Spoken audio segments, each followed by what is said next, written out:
بسم الله الرحمن الرحيم وصلى الله وسلم وبارك على سيدنا ومولانا محمد وآله وصحبه أجمعين. L'islam, religion de l'unité, associe la contemplation à l'action, l'intérieur à l'extérieur. Le soufisme, forme spécifiquement musulmane de la spiritualité, met en équilibre l'intérieur et l'extérieur, l'ésotérique et l'exotérique. Le soufi, quant à lui, est celui dont le cœur est pur à l'intention de Dieu. Il est celui dont le comportement est pur à son égard et dont le charisme qui lui vient de Dieu est pur. Au terme de son cheminement, le soufi prend conscience et connaissance de ce qu'est l'homme et de ce qu'est l'univers. Un grand maître soufi du IXe siècle de l'ère chrétienne, Mawlana Dhunnoun al-Misri, mort en 859, écrit « Ô mon Dieu, jamais je ne me penche pour écouter le cri d'animal, le bruissement du feuillage dans les arbres, le murmure de l'eau, la psalmodie des oiseaux. Jamais je ne tends l'oreille à l'invite amoureuse de l'ombre, au bourdonnement du vent ou au grondement du tonnerre, sans trouver qu'il témoigne de toi, l'unique. » Le grand maître, Cheikh al-Imam Abul Hassan, Ali ibn Uthman al-Hajwiri,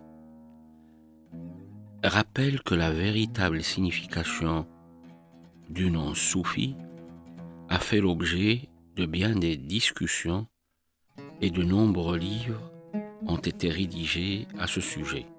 Certains affirment que le soufi est ainsi appelé parce qu'il porte un vêtement de laine, as-souf.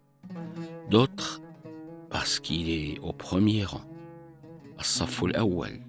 D'autres encore que ce nom provient de ce que les soufis prétendent appartenir aux Ahl al-Suffa, qui sont des disciples du prophète sallallahu alayhi wa alihi wa sallam.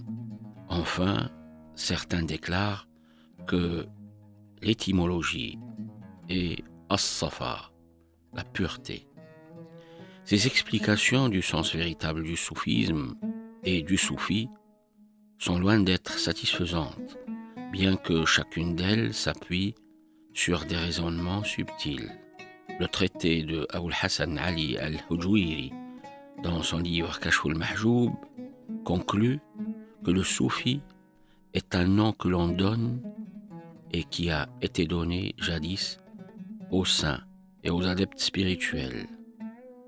L'un des maîtres a dit « Celui qui est purifié par l'amour est pur, et celui qui est absorbé dans le bien-aimé et a renoncé à tout le reste est un soufi. » Le soufi est en ce monde un convive. Les exigences du convive à l'égard de l'hôte sont une inquiété, car un convive bien élevé attend et n'exige pas, comme le disait bien le grand cheikh Mawlana Ma'rouf al-Karhi.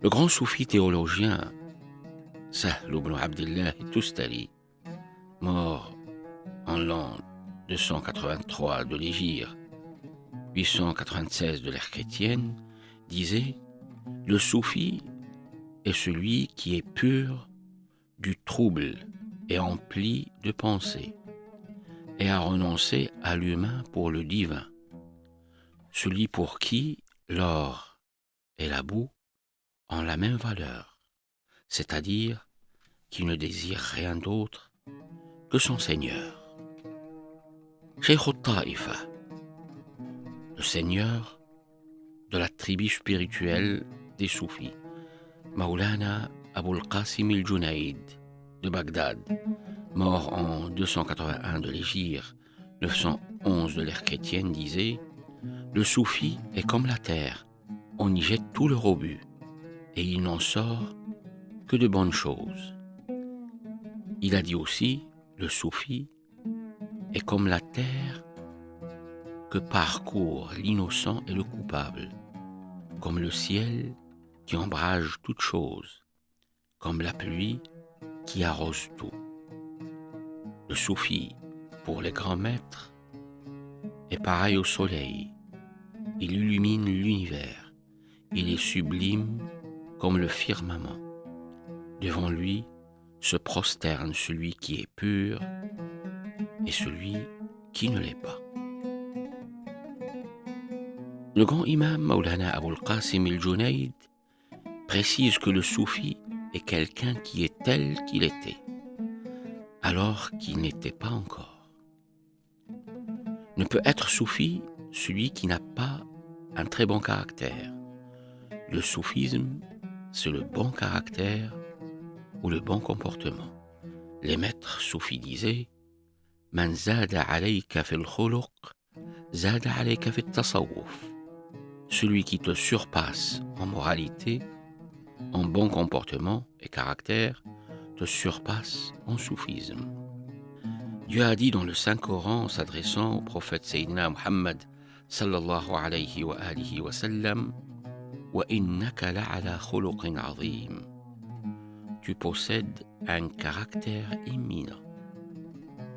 Ceux qui traitent de cette science qui est le soufisme s'accordent tous pour affirmer que le soufisme c'est al-akhlaq, c'est les comportements et les caractères. Et c'est le fait de s'attacher dans cette vie aux bonnes manières et éviter de faire du tort. Le soufisme est une question d'éthique. Celui qui est moralement supérieur à vous l'est également en termes de pureté et de propreté spirituelle. L'objet du soufisme est de permettre aux soufis d'être en quête de vertu morale, parce que l'objet même du tasawwuf, le soufisme, est le takhalluq wa tahaqquq. At-takhalluq représente l'aspect éducatif du soufisme axé sur la purification de l'âme et du cœur, alors que tahaqquq correspond à la dimension de la découverte et de la connaissance permettant d'atteindre les secrets ésotériques après l'ascension spirituelle, puisque le takhalluq signifie apprendre et adopter la morale islamique. Le soufisme et l'éthique sont intimement liés. Al-akhlaq, les vertus, figurent parmi les fondements essentiels de la morale soufie. L'éthique soufie est fortement liée, comme je l'ai dit, au noble trait de caractère du prophète Sayyidina Muhammad sallallahu alayhi wa alihi wa sallam, visant la perfection spirituelle. Lui, alayhi salatu wa salam, qui dit « Addabani Rabbi fa ahsana ta'dibi » Mon Seigneur m'a éduqué et a parfait mon éducation.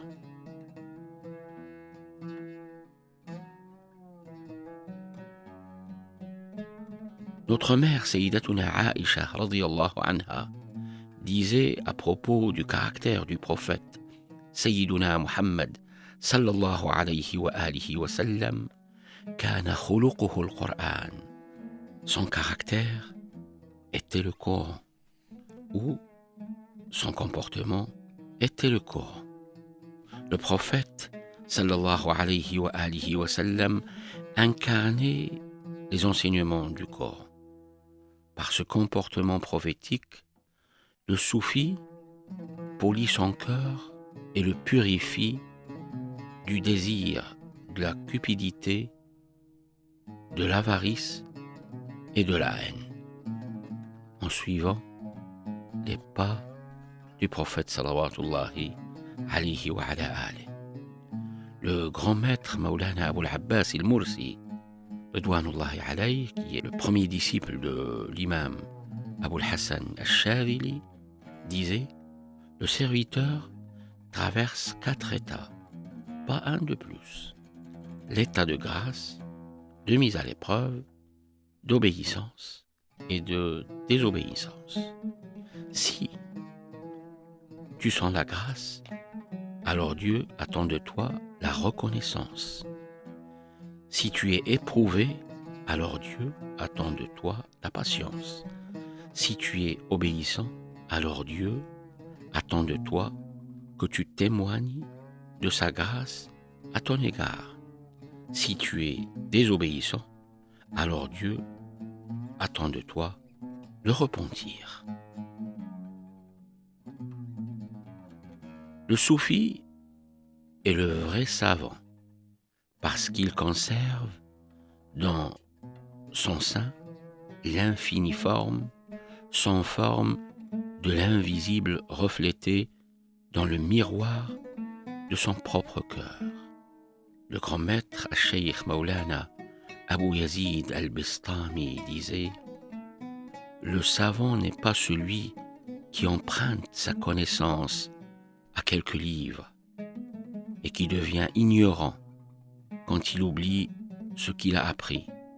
Le vrai savant est celui qui reçoit, quand il le veut, sa connaissance de son Seigneur, sans étude ni enseignement. »